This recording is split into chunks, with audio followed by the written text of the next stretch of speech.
How the Arkham games screwed up Jason Todd is a video I've had in the back of my mind for a while, but it was low on my priority list until I came across this. The legend of Jason Todd has shapeshifted like Clayface since his name was etched onto a comic strip. It began before Crisis on Infinite Earths. It was reborn in 1986. It was cut short at the hands of the Joker. It was reborn as the Red Hood, and under Geoff Johns, it was retconned into making Jason weaker in his dying moments. And I think Arkham Knight's version is more interesting than any of these. What? Monty Zander, fellow Scotsman, and this opinion aside, otherwise knowledgeable Batman fan, made a video of Gotham Knights, which is really in-depth, entertaining, and funny. Not in a million years would any of these guys work for the Penguin to help his criminal empire. Jason Todd thinks they're all scum, and under the Red Hood, he decapitated drug dealers. You think he'd work for an Arctic pigeon? I recommend checking it out. So naturally, YouTube started recommending me a bunch of his other stuff, and when I watched that first video, I could never have imagined that it would lead me to this nuclear bomb of a take. In all seriousness though, it's an otherwise really decent video. I was about ready to throw everything at the screen and say, "What the hell are you talking about, you fake gamer girl?" But I took a step back, listened to what he was saying, and he explained it thusly. Jason isn't just a product of Batman's legend, he's a product of the Joker's too. He harbours Batman's determination, his grit, his resolve, and his preparedness. If he didn't, he wouldn't be able to wage this massive war on Gotham. Scarecrow's plan to gas the city and the eastern seaboard is just another day. Bats would have stopped him hours ago if it wasn't for Jason's involvement. His sadism, the way he toys with Bruce every time the two of them come to blows, his obsession, that's all qualities of the Joker. Now, I do see merit in this argument for a completely different point. So let me tear this point apart before I give it the merit it's due. And before I get into this, I just want it to be made clear that this isn't wholly a response to this specific opinion, because I am going to be delving a lot into just the trend regarding Jason Todd's character in recent years, and I don't want it to sound like I'm laying all of that at this guy's feet, as if that's something you think I might do. The Batman Arkham games, developed by Rocksteady Studios, have enthralled players with their amazing narratives. I mean, we've all heard the phrase, "feel like Batman," at least once. However, when it comes to the character of Jason Todd, they miss the mark so much. In this video, we'll delve into the reasons why the Arkham games failed Jason Todd. We'll also explore the injustice done to his character over the years, the lack of depth, and the oversimplification of his motivations, ultimately detracting from his compelling nature as depicted in the original comic material, particularly death in the family.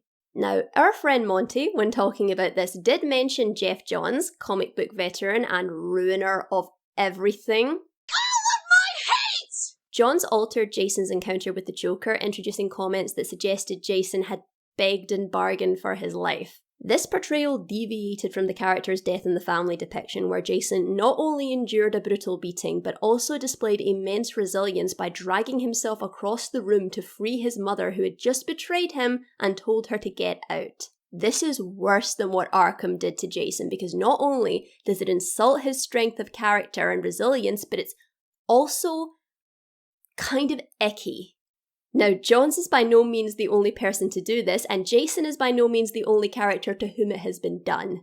I read fan fiction, a not insignificant amount of which is a hair's breadth away from torture porn for some reason, but it's as if a child being beaten to near death and then blown up wasn't tragic enough. No, he had to have been held captive and tortured to death for anything between hours and days. It's like in The Killing Joke, Barbara getting her spine blown apart, stripped naked, and having pictures taken of her wasn't enough. No, you've got people thinking, did the Joker sexually assault her? I think it would be much more powerful and tragic if the Joker sexually assaulted her. Why? Tell me why. What does this add to the character other than sick people getting their jollies and very, very slightly less sick people fulfilling their angst fetish? It's unnecessary, it does nothing for the character. Not only does it do nothing for the character, it does nothing for anything. It's cheap. It's cheap as hell. Stop doing it. Go read Death in the Family, read it properly. Okay, on to this guy's actual point, and the Arkham games, where Jason's not done as dirty, but he's definitely done dirty. The Arkham games present Jason Todd primarily as a plot device serving to deepen the relationship between Batman and the Joker. Unfortunately, this approach diminishes Jason's potential as a truly interesting character in his own right.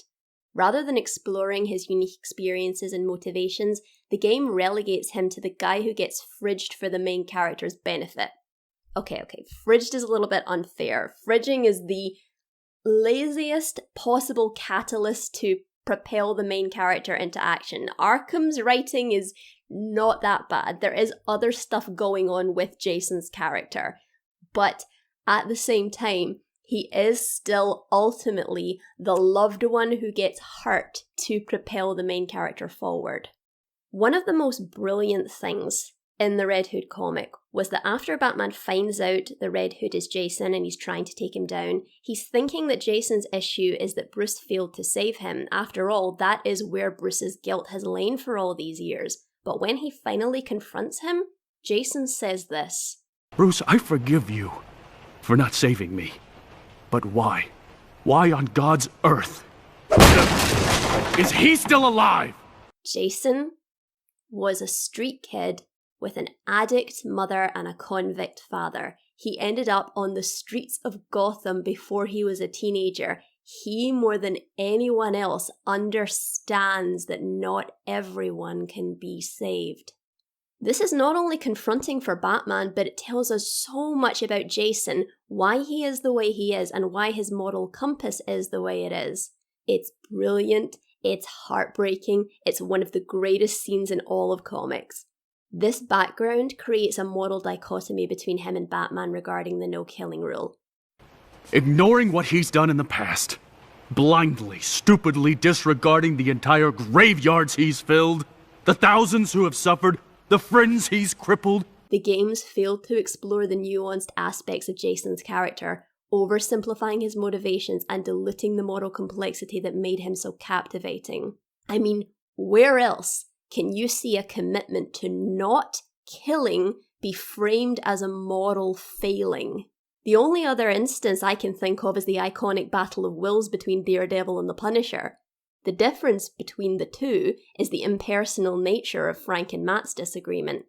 Matt just got in Frank's way, and because of the man's moral code, only do unto bad guys, he won't kill him, so he has to make him see his side in order to get what amounts to a nuisance off his back. Jason and Bruce's moral dichotomy is more emotionally powerful because not only is this a son confronting the father who failed him with the argument that his methods don't work, but unlike Matt and Frank, for whom this is basically an impersonal clashing of convictions, two stubborn, driven men who each have their point to make, Jason not only challenges Bruce's methods, but he himself serves as living, breathing proof of its failings and the potential consequences of them. I don't know what cloud your judgment worse. Your guilt or your antiquated sense of morality. Jason's anger and pain not coming from, how could you not save me, Daddy, but rather, how could you let this monster get away with hurting others after he hurt me, alone tells us everything we need to know about the kind of person Jason Todd is, what makes him do the things he does, what makes him want to be a vigilante that does things antithetical to how Batman does them. I know that he shot Barbara through the spine, and I know he didn't stop there. But you only put that waste of life back in his cell. Well, he's broken out. Again. And someone had to do something. Jason. A moral dichotomy between father and son that puts them on the same course but destined to fight each other the whole way along it. You're becoming a crime lord. Yes, you can't stop crime. That's what you never understood. I'm controlling it. To say that And you just left me to die! I want you dead. Stop talking to me! You did this to me. is more interesting. Now, if it weren't for Jason already being an established character with established traits and strengths, this would be fine.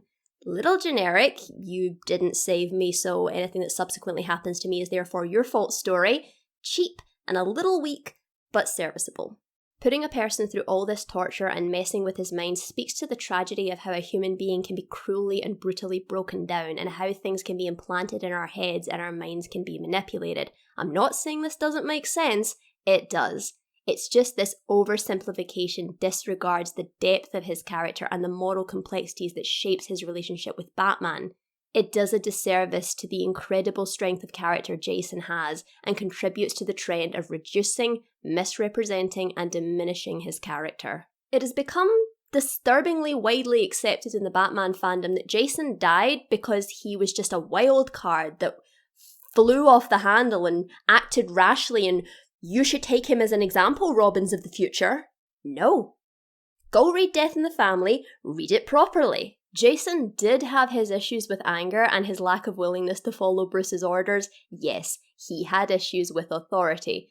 But he didn't die because of that. He died because he saw the Joker hanging around his mother and decided to reveal himself to her in order to get her to let him take her away from danger, after which she betrays him. Yes, Bruce did give him an order not to go up against the Joker without him, but he didn't go charging head first into the Joker's clutches like many people like to frame him as doing.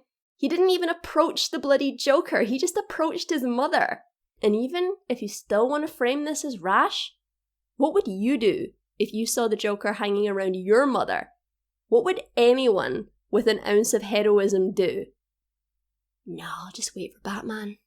And I think that's why this pisses me off more than it otherwise would. It just contributes to the trend of misrepresenting and weakening this character and ignoring how special and unique he is in the Batman universe. That being his outlook on crime fighting and his ability to morally challenge Bruce. Now, I'm not defending Jason's vigilante methods. I don't believe in retributive justice. I'm one of those anti-Frank Punisher fans, but that doesn't mean that characters like them with their immeasurable strength of will and conviction, and in Jason's case, unwavering kindness, deserve to be degraded over time this way. In conclusion, the Arkham games just fall short in their portrayal of Jason Todd, failing to capture his essence just so terribly. Jeff Johns' alteration weakened Jason by changing his encounter with the Joker, and while the games don't destroy Jason's integrity to the same extent, they do reduce him to a plot device, limiting his development as a compelling character. Moreover, the games overlook the depth of Jason's experiences and fail to explore his moral dilemmas, ultimately oversimplifying his motivations. By neglecting the nuances of his character and replacing them with the simplistic, "you didn't save me so I hate you" narrative, the Arkham games miss the opportunity to truly honour Jason Todd's tragic yet complex story. In this, they failed. But I did say I was going to defend this point a little, didn't I? Because this characterization does work for the story the Arkham games are telling. This, throughout all the games, is the story of Batman and the Joker. It's that serious house on serious earth vibe of two insane people trying to reach each other. That is the reason why in Arkham Origins the villain wasn't actually Black Mask, it was the Joker. So I kind of get what he's saying in the sense of it being interesting because it makes Batman and Joker's relationship more interesting, as is the point of the narrative through line of the Arkham games. And as I said, for the purely self-contained story of the Arkham games, that is fine. Jason Todd is a serviceable element of that story. But if you're trying to say this is the more interesting version of Jason Todd, I'm going to have to disagree with you to the moon and back. It doesn't do anything for him as a character, it just reduces him to a plot device to further develop Batman and Joker's relationship, or at this point in the games, further develop Batman's feelings towards his relationship with the Joker. It takes away Jason's agency and reduces him to a broken toy the two actual characters are fighting over. That being just one of the many things they're fighting over. And again, it's the same as what the Killing Joke did to Batgirl. She was violated, permanently scarred and changed in a story that wasn't even about her. Jason is now no longer the Red Hood because he ideologically disagrees with Batman and does what Batman can't or won't depending on how you look at it. He's Red Hood because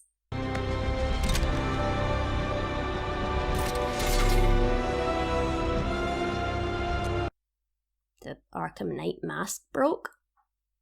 So yeah, I understand this point of view. I even, after turning it upside down and flipping it around, agree with it a bit. But the more interesting version of Jason Todd, no, not an unwed mother's chance in a nunnery. But no word of a lie, this guy's videos are great. If you're a gamer or a Batman fan, definitely check them out. They're pretty funny too. This isn't Nightwing, this is Nightwing's cardboard cousin Shitewing. And don't even get me started on the himbofication of Nightwing in recent years. Yeah, Jason Todd isn't the only one in this family who's been done dirty.